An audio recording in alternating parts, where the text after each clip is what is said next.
जय हिंद। दोस्तों, जब भी आप किसी कॉम्पिटिटिव एग्जाम की प्रिपरेशन करते हो तो कंसिस्टेंट रहना स्टडीज में एक अपने आप में बड़ा चैलेंज होता है। और जब यूपीएससी की प्रिपरेशन करते हो तो ये चैलेंज और भी बड़ा हो जाता है, क्योंकि यूपीएससी की प्रिपरेशन अपने आप में ही बहुत रिग्रस, बहुत एग्जॉस्टिव होती है।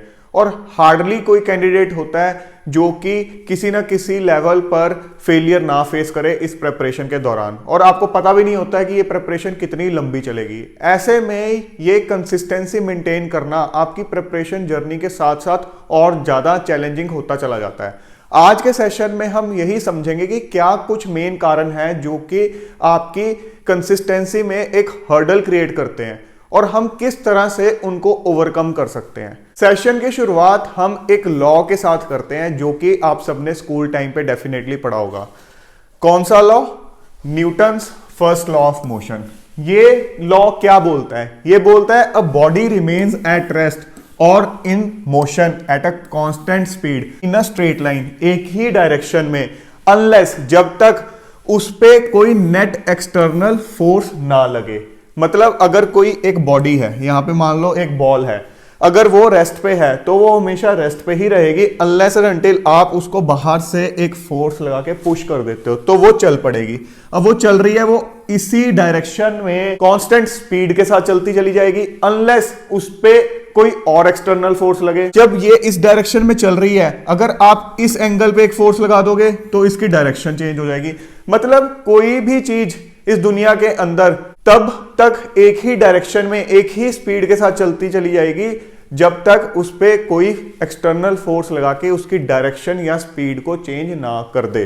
इस लॉ के बेसिस पे ही हम ये कंसिस्टेंसी वाली जो आपकी प्रॉब्लम है उसको समझेंगे और उसका सॉल्यूशन भी निकालेंगे। देखो, जब आप स्टडी करते हो अपनी, कंसिस्टेंसी ना मेंटेन करने का क्या मतलब है कि आपका जो आउटपुट है, यहां पे ग्राफ पे मैंने शो किया वाई एक्सिस पे आउटपुट और एक्स एक्सिस पे टाइम, कि आपका जो आउटपुट है वो कंसिस्टेंट नहीं है, या आप कह लो कि आपके जो क्वालिटी आवर्स आप इन्वेस्ट कर रहे हो पढ़ाई में वो कंसिस्टेंटली नहीं कर पा रहे हो। तो बेसिकली आप यही कह सकते हो कि आपका जो नेट आउटपुट है, जो कि आपको एक सेटिस्फेक्शन देता है कि आज मैंने दिन में वाकई ही अच्छे से कुछ किया है, सही से यूटिलाइज किया है, वो कंसिस्टेंट वे से नहीं आ पा रहा। तो आपका ग्राफ कैसे चलता है? आपने प्रिपरेशन शुरू की, आपका इनिशियली आउटपुट बढ़ रहा है क्योंकि आपको जोश है कि हाँ मैंने आईएएस की तैयारी करनी है, मेरा एक एम है आईएएस ऑफिसर बनना। सो आप बड़े एक शौक के साथ किताबें खरीद के लाए हो, अपना एक शेड्यूल बनाया और आप पढ़ने बैठे हो। अब आपने देखा डे बाय डे मेरा इंटरेस्ट अभी बढ़ रहा है, नई नई चीजें मैं सीख रहा हूं, तो एक पर्टिकुलर लेवल तक आपका आउटपुट पहुंच गया। अब उसके बाद अब अगले कुछ दिन आपका आउटपुट मेंटेन रहा एक लेवल पे, फिर आपका आउटपुट लेवल डिप करना शुरू कर गया। पिछला जो हमने लॉ ऑफ मोशन पढ़ा है उसके हिसाब से सोचो, जब आप इस लेवल पर पहुंच गए, जब आपका आउटपुट इस लेवल पर चल रहा था, तो ये डिप कब करेगा? जब इस पे कोई एक्सटर्नल एक नेट फोर्स लगेगी। वो नेट फोर्स है क्या? वो कुछ प्रॉब्लम्स हैं, कुछ डिस्ट्रैक्शंस हैं जो कि आपकी कंसिस्टेंसी को कहीं ना कहीं इंपैक्ट करती हैं। तो आपकी कंसिस्टेंसी पे, आपके आउटपुट पे एक नेट एक्सटर्नल फोर्स लग गई जिसने नेगेटिव वे में काम किया और उसने डायरेक्शन चेंज कर दी। यहां आप बढ़िया चल रहे थे, एकदम से डायरेक्शन चेंज हो गई। अब आप नीचे जाते जा रहे हो क्योंकि वो डिस्ट्रैक्शन, वो जो एक्सटर्नल फैक्टर्स हैं वो आप पे लगते चले जा रहे हैं। अब आप एक निचले लेवल पर पहुंच गए, जहां यहां से आप यहां पहुंच गए। अब उसके बाद आप वापस ऊपर कैसे उठोगे? जब कोई एक पॉजिटिव फोर्स आपके ऊपर लगेगी जो आपको वापस से ऊपर उठाएगी, आपको अंदर से एक मोटिवेशन देगी कि नहीं, तुझे वापस से अपना वही पुराना आउटपुट गेन करना है, तो वो एक नेट एक्सटर्नल पॉजिटिव फोर्स आपको लगेगी, वो अब आपकी डायरेक्शन फिर चेंज करेगी और अगेन आपका आउटपुट एक अच्छे लेवल पर पहुंचेगा। हम अब सेशन के अंदर ये जो रेड मार्क से मैंने नेगेटिव फोर्स यहां मार्क की हुई है उसको डिस्कस करेंगे, और जो पॉजिटिव चीजें हैं जिसके थ्रू हमने वापस अपनी कंसिस्टेंसी एक मेंटेन करनी है उसको डिस्कस करेंगे। सबसे पहले हम ये देखते हैं जो रेड कलर में हमने मार्क की हैं ये प्रॉब्लम्स क्या क्या हैं, किन किन चीजों की वजह से आपके ऊपर ये नेगेटिव फोर्स लगती है। पहला जो रीजन हो सकता है वो हो सकता है गर्लफ्रेंड या बॉयफ्रेंड। जो लोग ये सोचते हैं ना कि मेरा गर्लफ्रेंड बॉयफ्रेंड नहीं है, मेरे दोस्त का है, वो प्रिपरेशन कर रहा है, उसको मेंटल सपोर्ट दे रहा है, तो ये समझो कि आप गलत सोच रहे हो। आप खुशकिस्मत हो कि आपका गर्लफ्रेंड बॉयफ्रेंड नहीं है, आपका टाइम अच्छा चल रहा है, आप पूरे ध्यान से तैयारी करो। जिसका गर्लफ्रेंड बॉयफ्रेंड है प्रिपरेशन के टाइम पे, उसका टाइम ठीक नहीं चल रहा। कुछ एक गिनी चुनी एग्जांपल्स को देख के कि हाँ फलाना बंदा टॉपर था, उसने बोल दिया कि मेरे गर्लफ्रेंड या बॉयफ्रेंड ने मेरी बड़ी सपोर्ट की प्रिपरेशन के दौरान, उस चीज ने मेरे को बहुत एक पॉजिटिव इंपैक्ट दिया मेरी प्रिपरेशन में, तो उनको मन की तसल्लियां लेके इसको एक पॉजिटिव फैक्टर मत मानना करो, क्योंकि ज्यादातर केस के अंदर ये एक नेगेटिव वे से ही काम करता है। और क्या हो सकता है, आपका फ्रेंड सर्कल, आपके जो फ्रेंड्स हैं वो आपके लिए एक डिस्ट्रैक्शन का बहुत बड़ा काम करते हैं। कुछ फ्रेंड्स ऐसे होंगे जो कि खुद तो बहुत सीरियसली अपना करियर परस्यू कर रहे होंगे, जब उन्होंने कोई ब्रेक लेनी होती है आपको डिस्ट्रैक्ट कर देंगे कि यार घूमने चलते हैं, फलानी जगह घूमने चलते हैं, यहाँ चलते हैं, वहां चलते हैं। या हो सकता है फ्रेंड से आप इनडायरेक्टली डिस्ट्रैक्ट हो रहे हो कि आपका कोई फ्रेंड जो है वो MBA करके कहीं अच्छी जगह प्लेस हो गया, या इंजीनियरिंग करके वो अच्छी कंपनी में प्लेस हुआ था, उसका अच्छा पैकेज लग गया है। हर एक बंदा अपनी अपनी लाइफ में सेटल हो रहा है अपने अपने टाइमिंग के हिसाब से। सो उनको देख के आप डिस्ट्रैक्ट हो रहे हो, परेशान हो रहे हो, डिमोटिवेट हो रहे हो। ये चीजें नेगेटिव वे से काम करती हैं। उसके अलावा रिलेटिव या सोशल प्रेशर, अगर मेरा फर्स्ट अटेम्प्ट में ना हुआ, अभी मैं अटेम्प्ट देना जा रहा हूं अपना पहला, अगर इसमें ना हुआ तो मेरे रिश्तेदार क्या कहेंगे, सोसाइटी वाले क्या कहेंगे। उसके बाद सोशल मीडिया पे आपने अकाउंट बना रखा है, इंस्टाग्राम पे, फेसबुक पे, वो आपके लिए एक डिस्ट्रैक्शन का काम कर रहा है। यूट्यूब को आप यूज कर रहे हो अपनी प्रिपरेशन के अंदर एक अच्छे काम के लिए, बट साथ ही आप उस पर एक्स्ट्रा टाइम भी वेस्ट कर रहे हो। उसके अलावा मोबाइल, सबसे बड़ी प्रॉब्लम कि मोबाइल आपके कमरे में पड़ा हुआ है तो डेफिनेटली आपको सोशल मीडिया के बेसिस पे डिस्ट्रैक्ट कर सकता है, आपके फ्रेंड के थ्रू डिस्ट्रैक्ट कर सकता है, आपके गर्लफ्रेंड बॉयफ्रेंड के थ्रू डिस्ट्रैक्ट कर सकता है। उसके बाद इनसिक्योरिटी कि मेरा अगर UPSC नहीं निकला तो क्या होगा, कि मेरा करियर का क्या बनेगा, करियर के रिगार्डिंग इनसिक्योरिटी। हेल्थ प्रॉब्लम कि आपकी अपनी हेल्थ इन बिटवीन प्रिपरेशन के दौरान इंपैक्ट हो गई, क्योंकि आपने अपनी हेल्थ का, अपने खाने पीने का, अपनी एक्सरसाइज का कोई ध्यान ही नहीं दिया, या आपके किसी फैमिली मेंबर की हेल्थ इंपैक्ट हो जाती है, उसकी वजह से आपकी एकदम से कंसिस्टेंसी टूट जाती है, क्योंकि कहीं ना कहीं आपको टाइम उधर इन्वेस्ट करना पड़ रहा है, जो कि आपकी एक मॉरल रिस्पॉन्सिबिलिटी भी है। फैमिली फंक्शन, आपके किसी नियर बाय फैमिली के अंदर कोई फंक्शन आ गया, किसी की शादी आ गई, तो आप सब कुछ भूल भाल के उसमें इन्वॉल्व हो गए हो। और भी चीजें हो सकती हैं। ये हमने यहाँ पे कुछ कॉमन चीजें लिस्ट डाउन की हैं कि ये सब चीजें ऐसी हैं जो कि आपके लिए एक नेगेटिव फोर्स का काम करती हैं और आपको नीचे धकेल देती हैं। अब इनको ओवरकम कैसे किया जाए, हम इन चीजों को किस तरह से एक पॉजिटिव फोर्स के थ्रू ओवरकम कर लें। सबसे पहले चीज जिसके थ्रू आप ओवरकम करोगे वो है कि खुद के लिए एक बड़ा सा नोट तैयार करना, जो कि हर वक्त आपके पास होना चाहिए। उस नोट के अंदर सबसे पहले तो आपको एक चीज ये लिखनी होती है कि आप IAS बनना क्यों चाहते हो। जो सबसे बड़ा एक मेन रीजन है, मल्टीपल रीजन हो सकते हैं। आप IAS, IPS या IFS कोई भी जो सिविल सर्वेंट बनना चाहते हैं, क्यों बनना चाहते हो, वो एक बड़े बड़े अक्षरों में आप टॉप पे लिख लो। जो सबसे बड़ा रीजन जो आपको पता है कि ये चीज मेरे को अंदर से एक पॉजिटिव पुश देगा। ये नोट आपका मैनुअल भी हो सकता है, किसी पेज पे भी लिख सकते हो, अपने मोबाइल के अंदर भी लिख सकते हो। वैसे तो मैं ये कहूंगा कि एक पेज पे लिख के रखो, क्योंकि मोबाइल हमने अपनी प्रिपरेशन के दौरान हर वक्त अपने पास नहीं रखना है। सबसे पहले तो वो चीज लिखो। उसके बाद ये जो फैक्टर्स हैं, इनमें से जोन से फैक्टर्स आपके लिए एक प्रॉब्लम का काम कर रहे हैं, आपके लिए हर्डल क्रिएट कर रहे हैं, उसके कॉरस्पॉन्डिंग आपको 2-3 पॉइंट्स लिख देने हैं कि भाई ये चीज मेरे लिए कितनी खतरनाक है, मैं इससे डिस्ट्रैक्ट ना हूं। क्योंकि होता क्या है, जब कोई चीज इंपैक्ट करती है आपको किसी मोमेंट पे, उस टाइम हम उसके कॉन्सिक्वेंसेस को भुला देते हैं कि इस टाइम एक शॉर्ट टर्म प्लेजर मिल रहा है, इसके ऊपर फोकस करो। बाद में जो है डेफिनेटली आप एक रिग्रेट से भर जाते हैं। सो अगर आपका गर्लफ्रेंड बॉयफ्रेंड नहीं है तो अपने नोट के अंदर लिख लो कि मैं बहुत खुशकिस्मत हूं कि इस टाइम पे मेरा गर्लफ्रेंड बॉयफ्रेंड नहीं है, भगवान मेरा साथ दे रहा है, मुझे पूरा कॉन्सेंट्रेट करने का मौका दे रहा है। तो किसी और का है तो मैं ये सोचूं कि वो तो गलत रास्ते पे भटका हुआ है, तो मैं तो टाइम ना खराब करूं।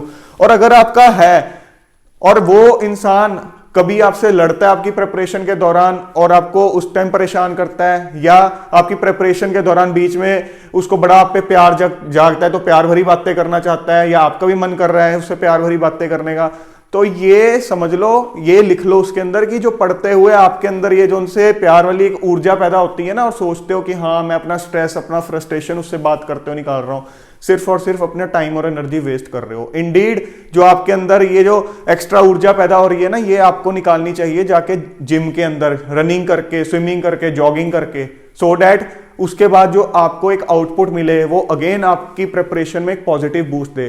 जो एक्स्ट्रा एनर्जी आपके अंदर प्रोड्यूस होती है उसको प्रोडक्टिव वे में यूटिलाइज करो, ना कि ये फालतू की चीजों में। ये आपको इतना नेगेटिव एक एनर्जी से भर देती है चीजें, जिसका साइकिल चलता चलता चलता आपको नीचे धकेल देता है, फिर आप आईएएस बनना तो भूल जाओ। सो उसके कॉरस्पॉन्डिंग लिख लो कि ये इंसान मेरे को इतना परेशान करता है, ये मेरी लाइफ में एक बहुत बड़ा हर्डल है। और एक बात समझ लो, आज वो आपके साथ है क्योंकि उसको लग रहा है शायद आप आईएएस बन जाओगे। आपका 1-2 अटेम्प्ट में नहीं निकला तो उसको दिखेगा ये तो फेलियर इंसान है, 1 मिनट में वो छोड़ के चला जाएगा, चली जाएगी। जिस दिन वो सेटल हो गई या हो गया और आप नहीं हुए, उस दिन सिचुएशन टोटली चेंज हो जाएगी। इस दुनिया के अंदर जो आपको एक आइडल रिलेशनशिप दिखते हैं वो बहुत गिने चुने हैं। तो इस चीज का आपने एक नोट बना लेना है। उसके बाद फ्रेंड्स के रिगार्डिंग एक नोट बना लो कि भाई जो रियलिटी पता आपको भी है, ये जो चीजें मैं बता रहा हूं पता आपको भी है, जस्ट आप भूल जाते हो उस मोमेंट पे। आप ये सोच लो कि ये दोस्त आज सिर्फ और सिर्फ मेरा टाइम वेस्ट करने के लिए हैं, इनको पता है मैं आईएएस की तैयारी कर रहा हूं, उनसे ये चीज नहीं सहन होगी कि आप एक आईएएस ऑफिसर बन जाओ, ऊपर से जो मर्जी शो करते रहे आपको। कल जब आप कुछ नहीं बन पाओगे तो सबसे पहले मजाक भी ये उड़ाएंगे, ऊपर से आपको जो मर्जी सहानुभूति देते रहे। आपको ये अगर कह रहे हैं कि हाँ आउटिंग करने चल, हम इंजॉय करते हैं, आपने अपने टाइम के हिसाब से जाना है। You have to be very rigid, learn to say no. कुछ नहीं उससे खराब होने वाला। अगर आपको लगता है मेरी दोस्ती खराब हो जाएगी, अगर दोस्त इस बातों पे खराब हो रहे हैं ना, तो वो दोस्त नहीं है, आपके दुश्मन है। तो ऐसे और दोस्त आपको बहुत मिल जाएंगे, खाने पीने साथ बैठने वाले, घूमने फिरने वाले। सो लिख लो कि मेरा टाइम वेस्ट हो रहा है और कुछ नहीं हो रहा, और ये मेरा कुछ भला नहीं चाहते हैं। तीसरा, रिलेटिव्स या सोसाइटी का प्रेशर, जिनकी आप ये टेंशन ले रहे हो ना कि मेरा अगर एग्जाम क्रैक नहीं हुआ तो ये लोग क्या कहेंगे। एक समझ लो, अगर आपका एग्जाम क्रैक हो भी गया ना, तो मान लो अगर आपको प्रॉपर आईएएस ना मिल रहा हुआ, आईपीएस मिल रहा हुआ या कोई और सर्विस मिल रही हुई, तो भी इन्होंने बोलना है यार आईएएस तो बन नहीं पाया। और अगर आईएएस मिल गया और अपना मनपसंद का काडर ना मिला, तो ये कहेंगे यार इतनी उस वाले काडर में जाने का क्या फायदा, अब तो सारी जिंदगी उस काडर में रहेगा। तो इन्होंने तो कोई ना कोई पिन पॉइंट कर ही देनी है चीज। तो इनको आप कभी भी नहीं वो कर सकते कि हाँ इनका मुंह बंद कर दोगे या इनको कह दोगे कि हाँ ये बिल्कुल आपकी अप्रिसिएशन कर देंगे या कर देंगे। सो लिख लो कि ये आज भी आपके सबसे बड़े क्रिटिक हैं, ये कल भी एक सबसे बड़े क्रिटिक होने वाले हैं, आप लाइफ में कहीं भी पहुंच जाओ। सोशल मीडिया, मैं यही सजेस्ट करूंगा कि अपनी प्रिपरेशन के दौरान इंस्टाग्राम, फेसबुक वगैरह पे अकाउंट बनाने की आपको जरूरत नहीं है। अगर आज सोशल मीडिया से दूर रह के कल आपने एग्जाम क्रैक कर लिया, तो डेफिनेटली कल आप सोशल मीडिया पे एक सेलिब्रिटी बन जाओगे और बाकी फिर आपको देखना चाहेंगे, आपको सुनना चाहेंगे। सो आपके ऊपर है, या तो आज बैठ के दूसरों को सोशल मीडिया पे देख लो, दूसरों की पोस्ट देख लो कि कौन किस तरह से ऑफिस में एंटर कर रहा है, निकल रहा है, किसका दरवाजा कैसे खुल रहा है, फिर सारी जिंदगी वही देख देख के टेंशन करते रहना, वही देख देख के रिग्रेट से भरे रहना। या आज उस चीज से दूर रह लो, तो कल लोग आपको देखेंगे। हाँ, YouTube जैसा प्लेटफॉर्म जरूर है जो कि आपकी प्रिपरेशन के अंदर आपकी हेल्प डेफिनेटली करेगा, बट उसको भी हम एक सही तरीके से यूज करें तो ही वो बेनिफिशियल है। अदरवाइज जितना आपको बेनिफिट करेगा उससे ज्यादा तो वो चीज नुकसान कर देगी। ये चीज हम मोबाइल वाली चीज में डिस्कस कर लेते हैं। देखो, जब आप अपने स्टडी रूम में बैठे पढ़ रहे हो तो उस टाइम पे मोबाइल को मत रखो। ये एक अपना रूल बना लो कि आपके स्टडी रूम के अंदर जब आपकी सीरियस प्रिपरेशन चल रही है, कुछ बुक्स पढ़ रहे हो, नोट्स बना रहे हो, न्यूज़पेपर पढ़ रहे हो, उस टाइम पे मोबाइल को दूर रख दो। आप अपना एक स्लॉट रख सकते हो दिन के अंदर कि ठीक है इस टाइम पे मैं मोबाइल का यूटिलाइजेशन करूंगा अपनी प्रिपरेशन के अंदर। जो आपको न्यूज़पेपर पढ़ते हुए, कोई बुक पढ़ते हुए कोई कंटेंट नहीं समझ में आया है, उसको मार्क कर लो, नोट कर लो। दिन के अंदर उसी स्लॉट के अंदर आपने उस मोबाइल को अपनी प्रिपरेशन का एक पार्ट बनाना है, जिसके अंदर आप यूट्यूब के ऊपर, गूगल के ऊपर, विकीपीडिया के ऊपर कुछ भी सर्च करना चाहते हो करो, क्योंकि वो आपके लिए एक स्मार्ट प्रिपरेशन का जरिया है। लैपटॉप को यूज करो, वो आपकी मर्जी है, बट उसका स्लॉट रखो। वो ये नहीं है हर वक्त मोबाइल साथ में पड़ा, क्योंकि वो फायदे से ज्यादा नुकसान कर देगा आपको बहुत ज्यादा। उसके बाद जो इनसिक्योरिटी वाली चीज है, मैं हमेशा बोलता हूं कि आपका एक प्लान बी होना चाहिए। जो लोग आपको इस तरह की मोटिवेशनल वीडियो में बोलते हैं कि प्लान बी नहीं होना चाहिए, प्लान बी होगा तो आपका आधा ध्यान उसी में ही फंसा रहेगा, एक स्ट्रेटेजी होती है प्लान बी की। प्लान बी मैं ये नहीं बोल रहा हूं कि साथ साथ करो। प्लान बी आपके बैक ऑफ द माइंड एक प्रैक्टिकल प्लान होना चाहिए कि जिसमें आपको पता है कि मेरा यूपीएससी नहीं निकला तो मैं ये चीज परस्यू करूंगा। और नहीं निकला की भी एक डेफिनेशन होती है, मैंने पहले भी डिस्कस किया है कि आपने पहला अटेम्प्ट अपना पूरे एक सीरियसनेस के साथ देना है, दूसरा अटेम्प्ट अगर जरूरत पड़ती है तो वो भी पूरे दिल से देना है, पहले अटेम्प्ट में जो आपकी कमियां थी उनको ओवरकम करके।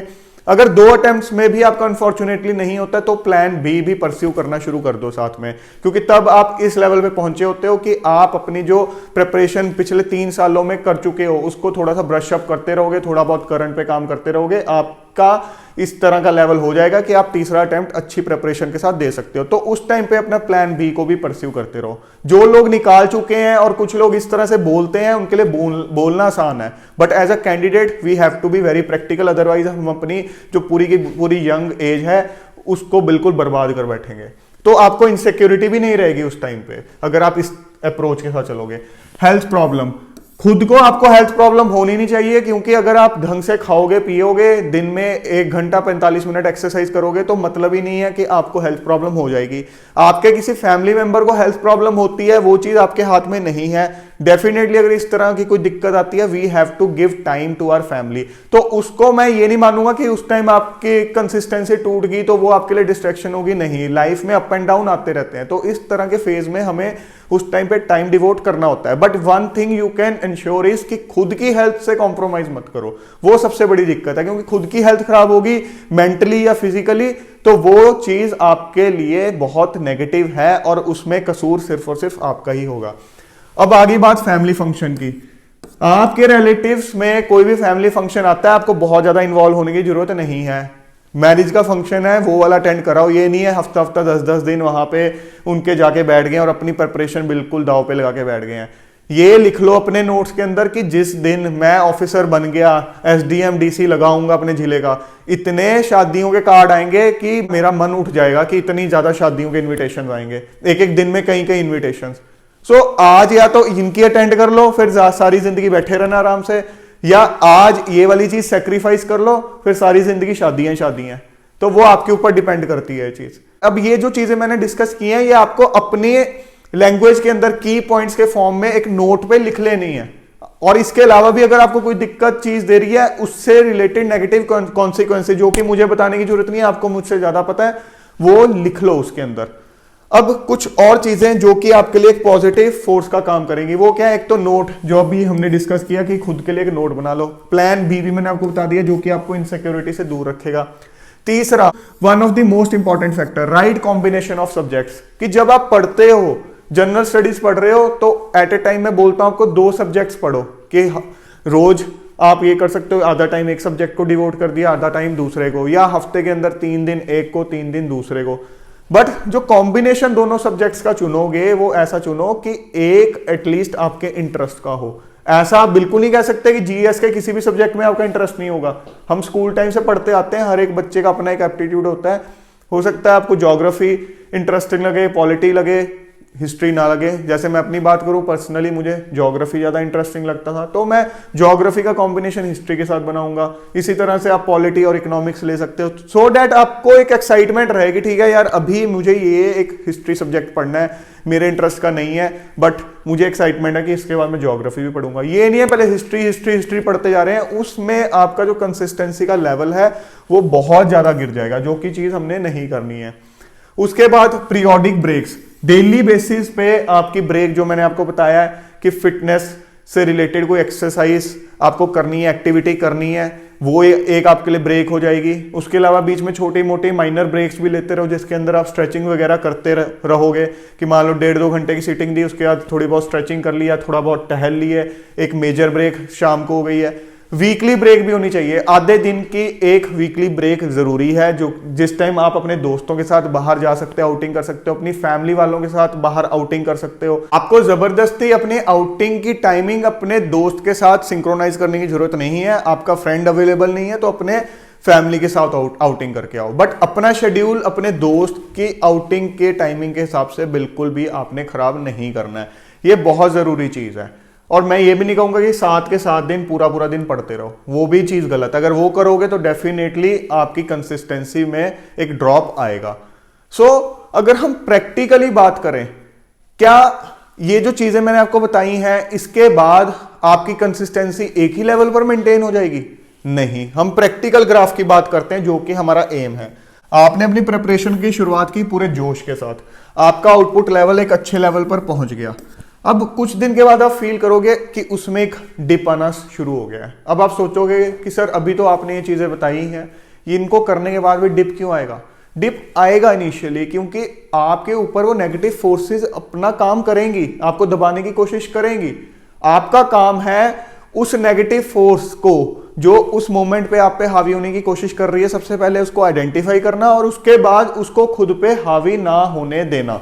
तो आपको सबसे पहले आइडेंटिफाई करना कि उस मोमेंट पे कौन सी नेगेटिव फोर्स आपके ऊपर हावी हो रही है, क्योंकि किसी सिचुएशन में, किसी फेज में प्रिपरेशन के दौरान कोई हावी होगी, कभी कोई हावी होगी।